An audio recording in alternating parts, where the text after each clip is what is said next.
Yeah, Ruvain, what about you? And another question for you, Ruvain, is at what point or would you draft a very valuable middle reliever instead of a named closer, even if it's not a great one?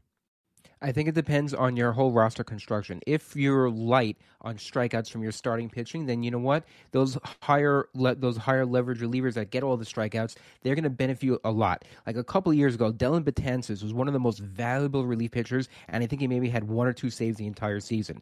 I think it was Trevor Miller. When he was doing really well, he was so good. He was so valuable, and he wasn't Andrew Miller. Sorry, Trevor Miller didn't make it. I'm sorry, Trevor Miller didn't pitch well at all. It was Andrew Miller. Andrew Miller, when he was with the Red Sox for a little bit, and he was with the I think it was with the Orioles as well.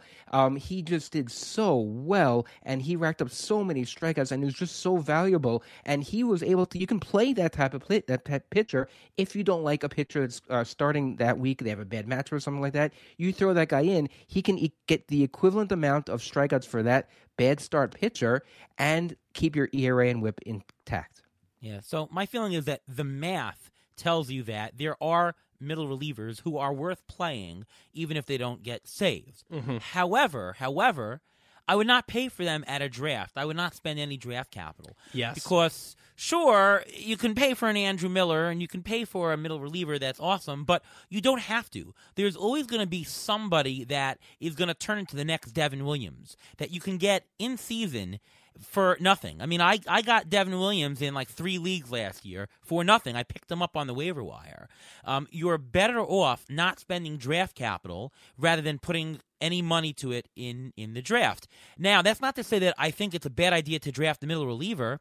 I sometimes do that. If I don't have enough closers and I don't particularly love my starting pitching staff, I will draft a middle reliever to help my ratios in the first week, but I'll do it with the very last pick. I won't spend any amount of draft capital whatsoever. Why have to? Yeah, I really couldn't agree more. I mean, how many people can honestly say before all of the drafts in 2020 that Devin Williams was a guy that they were targeting? You know what I mean? That Devin Williams was a guy who was going to be the guy.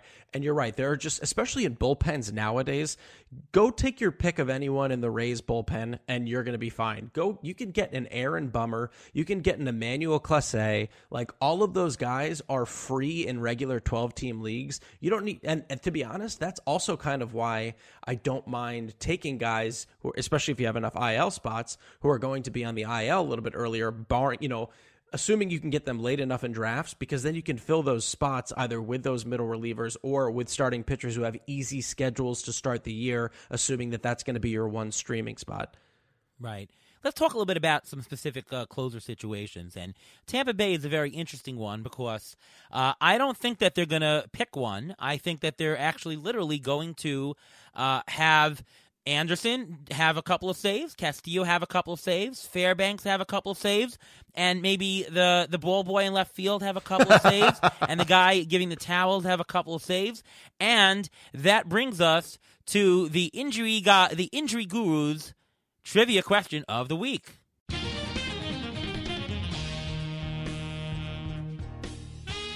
So the Rays are very different than every other major league team. They use so many different pitchers to close games. Alex, this is a specific question to you. Let's see if you know this answer.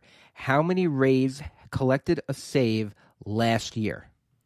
How many Rays? So in 60-game season. 60-game season. How many Rays collected a save?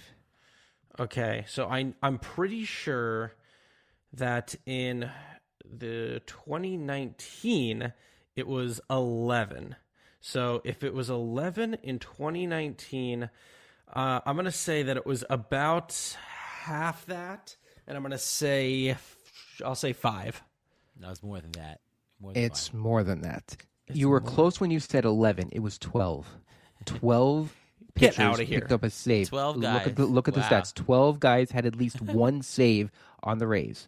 So and they passed their mark. Oh my! They had 12. In a third of the season, 60 games. Oh my God!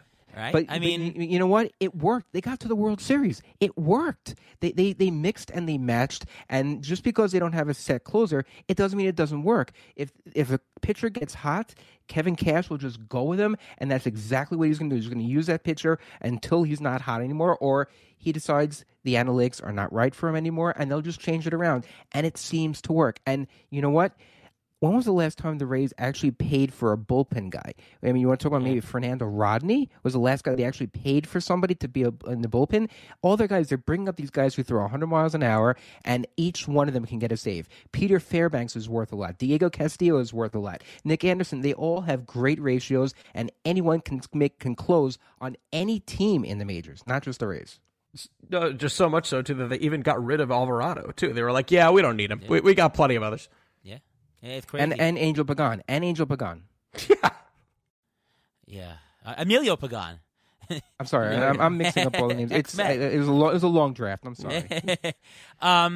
Here's what I do notice about the Rays. If you look at the pricing and what the ATC shows against what they're really going for in the market, even with a reduced save count, like I have Peter Fairbanks pegged for 10 saves, okay, which is a share of the saves, a third, a quarter, whatever it is. He's still a bargain if you buy him where he's going, which is almost free in a 12-team league and close to free in a 15-team mixed league. Diego Castillo, also 13 saves. He's still a bargain. He's like a $6 auction price in what we just did, a 12-team league, but he's going for like $1. Nick Anderson, also a bargain if you give him just about a third of the saves share. So these guys have good ratios and will give you a hint of saves. That's actually very valuable, and I think more valuable people think. I think that people are shying away from these guys saying, well, I don't know who it's going to be. It's going to be everybody.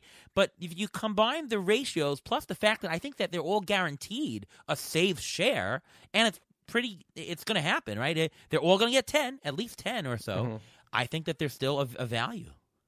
Yeah, definitely. I mean, are you guys particularly anti-saves hold leagues? Is there a place for them, or you're okay with them?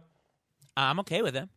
I'm okay. I don't think we've ever played in one because it's just so relatively new. But it's interesting. It's an interesting idea. It's just like having a win/quality start type league because not all pitchers go 5 innings anymore.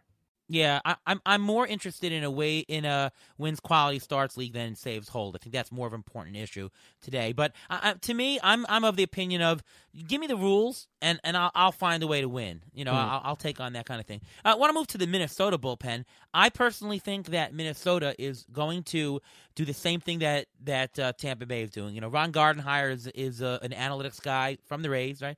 I think that this is going to be a situation where they have Coleman, they have Rogers, they've got Duffy, Robles to a lesser extent, and they're going to just mix and match, and Coleman is going to get a share, and Rogers is going to get a share. Maybe Coleman will get more than half, but he's not going to get a full season worth. I really think they're going to do the same thing. Your thoughts?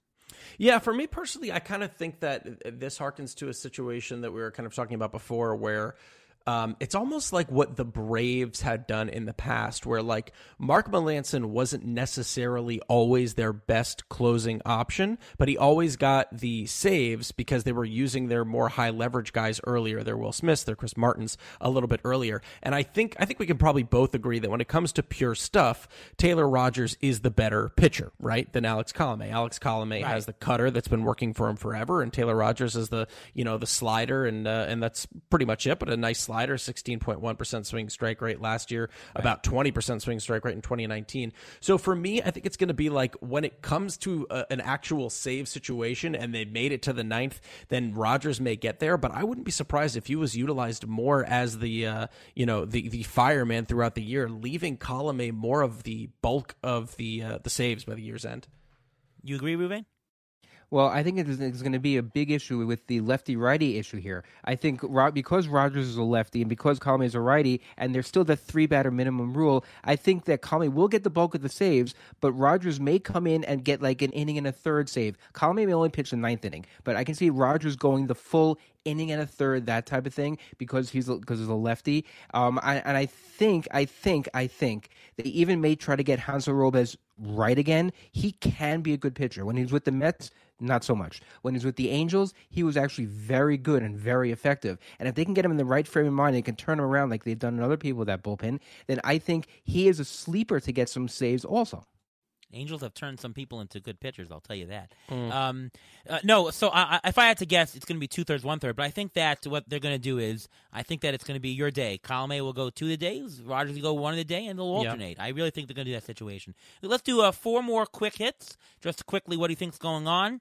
The Atlanta situation. I think Will Smith is more of a thing than Martin, but unclear. If I had to bet on anybody, I would bid Will Smith, but I'm not fully into either of them. Yeah, I agree with you there. I mean, I don't think any of those guys I'm really spending the price at their current ADP, because I think that could be more of an even 50-50 split. In saves hold leagues, I think both of them are highly valuable. And I give him Chris Martin. Yeah, I'm a little out because of where they're going right now. I think they both have nice upside. Right. Of course, we're talking about saves-only leagues here. Mm-hmm. If you're in a saves plus hold leagues, these guys are all gems. I mean, Taylor Rogers is a phenomenal player in the saves plus hold league. Yeah. It doesn't really matter where he comes in; he's going to get it. Any of the guys in the Rays are fantastic, also. So it's really it's more of a bigger problem for the saves-only. Ruvain, you agree? Well, I think they're going to do more of what the Rays do, and I think they have a couple other closers on this roster that they can use. I mean, A.J. Minter was very good last year. A.J. Minter was their quote-unquote anointed closer 2 years ago. He's a sleeper to close. And Luke Jackson, he didn't do that great as a closer for a whole period of time. He's not a strikeout guy, but he racked up a whole bunch of saves and was very valuable a couple years ago. And he put on like 15 men every time he came up. Jeff Erickson had a term, he called him Action Jackson. But he got the job done. Right. St. Louis, you outbid us and won Jordan Hicks in the LABR auction. I guess you think he's the guy.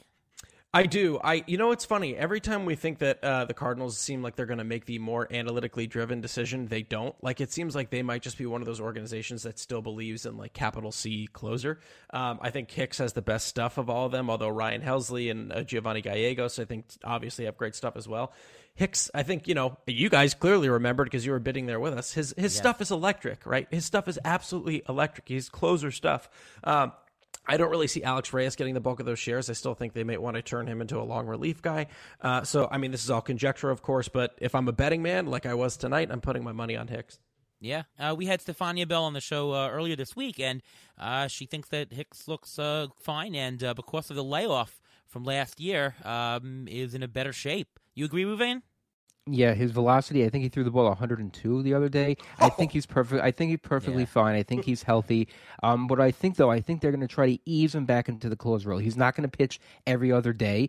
He's going to pitch every other day. He's not going to pitch through 2 days in a row, 3 days in a row. So you're going to see people like Giovanni Gallegos getting some saves. You're going to see maybe Andrew Miller. Now I got it right this time. The Andrew Miller get a couple saves here and there because, they're going to have some doubleheaders this season. It's 7-inning games, and they're going to try to use these pitchers and have like just a bullpen game sometimes where you have possibly John Gant starting a game, pitching 3-4 innings, give it to Ryan Helsley, let Andrew Miller see if he can finish the game so they can save the rest of the bullpen for the second game of the doubleheader. So you'll see a lot of different mixing and matching, and I think everyone is just trying to copy the Rays. 2 more. Boston. Matt Barnes, Adam Ottavino. I think it's clearly Matt Barnes. What about you? Yeah, I mean, they might give Ottavino some chances, but I think he has to prove that he's back up to the task, which I think he can be. But I think at the end of the day, it's probably Barnes' job to lose. He's one of those guys you talked about at the beginning. You can take him later on in drafts and see what it looks like in the first couple weeks. Right. Ruvain? Yeah, it's no question. I think it's gonna be Matt Barnes. Ottavino wasn't even that great. If he can rediscover the way his slider was when he was in Colorado, then he has a chance of supplanting Barnes. But otherwise, it's Barnes' job to lose. Hector Neris has had a lot of saves in Philadelphia the last couple of years, and he's still around. Is Philadelphia going to give him it, or are they going to pass the torch on to Archie Bradley, or are they going to do some kind of share and have Kinsler and Alvarado in the mix as well? What do you think, Alex? Yeah, it's funny. I think how quickly we forget that once after Hector Neris came back from, I think it was a demotion in 2019, he had I believe it was a pretty electric second half of the season. He had a near 2.5 ERA. He was striking out dudes left and right. I believe it was a splitter that was just working for him. So I think they're going to give him the shot. It's also listen, Archie Bradley is not really a fantastic reliever. You know what I mean? No, He's not someone that's really going to knock your socks off. So I wouldn't be surprised if Hector Neris can show that he can find the form that he had in that second half of 2019. I think it's his job to lose. So Ruvain, what do you do? Do you go after one or the other? What are you doing with the whole Philadelphia situation? Because it's a good situation. I think whoever it's going to be, I don't think it's a situation where they're going to split. I think that we're going to find out it's one of them, and that guy is going to be valuable. So what do you do in that situation? I think you just bet on Hector Neris because